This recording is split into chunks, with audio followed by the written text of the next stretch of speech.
So the first way Wilde is able to convey the upside down of Victorian stuffiness, prigginess, and hypocrisy is through the idea of bun burying. So in bun burying, Algie has the split personality of Bunbury, who is a very sick fellow, while Jack has the split personality of Ernest, who is an evil person. So within it, Algie and Jack are more happy as these two personalities, but these two personalities are conveyed as the public are generally like negative people, as a like sick person and a just evil person. So through doing so, Wilde is able to flip the whole entire concept of the um, aristocracy on his head through conveying the happier personality as being perceived as evil by the public, even though they're just doing what makes Jack and Algie actually happy. So the second way that Wilde is able to convey the hypocrisy within the aristocracy within Victorian life is through the differentiation between the country house and the city house. Whereas the city house is much smaller, it allows for much more freedom, while the country house has the ever-posing threat of Lady Bracknell. Whereas even though the country house is much more lavish and just generally nicer, it's built up as a prison through the social limitations that occur due to the aristocracy's kind of principles that they hold on to. The final way that Wilde is able to personify the evil that is present within the aristocracy and the hypocrisy is through Lady Bracknell as the personification of aristocratic evil, where Jack will make Gwendolyn happy, he's nice, and he loves her. He has something that doesn't fit in within the aristocratic kind of boundaries, so Lady Bracknell says no.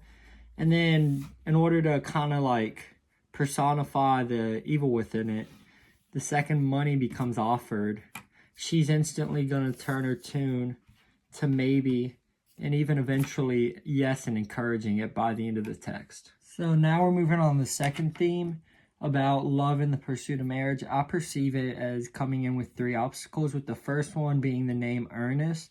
So Jack and Algie both are interested within Cecily and Gwendolyn, but the primary barrier is the name Ernest, as they are superficially interested in the name Ernest. So one, this provides a barrier for the two men to overcome. And then secondly, it furthers the blow against the aristocratic elite, because they're both so shallow that they're only interested due to the name Ernest, outside of any physical barrier or any outside, just general liking of the two men. Now the second very hard obstacle to overcome is Lady Bracknell, as she is completely engulfed in the aristocratic status along with money. And she kind of has a hold over Cicely and Gwendolyn, along with Algernon and Jack's interest within the two women. And as a result, her word kind of goes for the majority of the text. And without her approval, anything won't work, providing another obstacle for Algernon and Jack to try to overcome.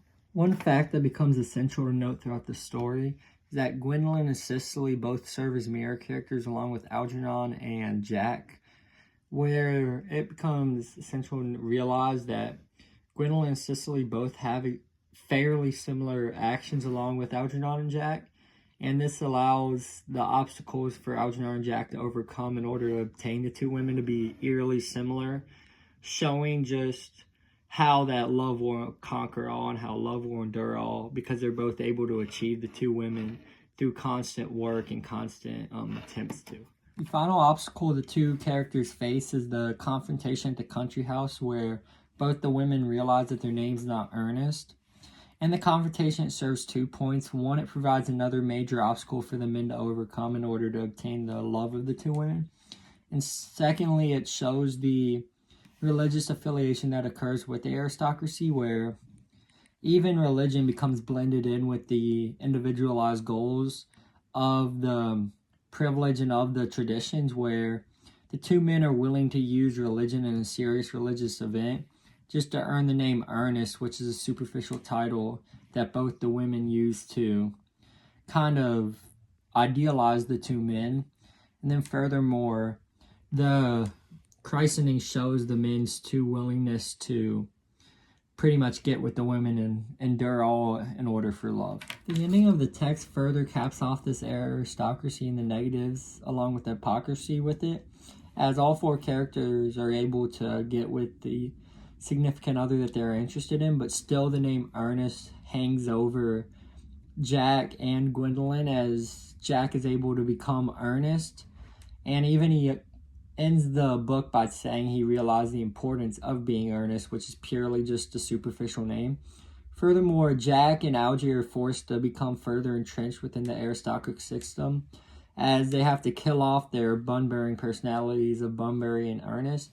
Then furthermore, the resolution of the novel, in which all the characters are able to fall in love and get married, only occurs because Lady Bracknell is so entrenched with superficial money and ideals that she finally decides to let them marry after she realizes that Jack is an exorbitant amount of money. So ultimately, the entire novel serves as a way for the characters to fall in love, but that love is undercut by Victorian hypocrisy and stuffiness in general.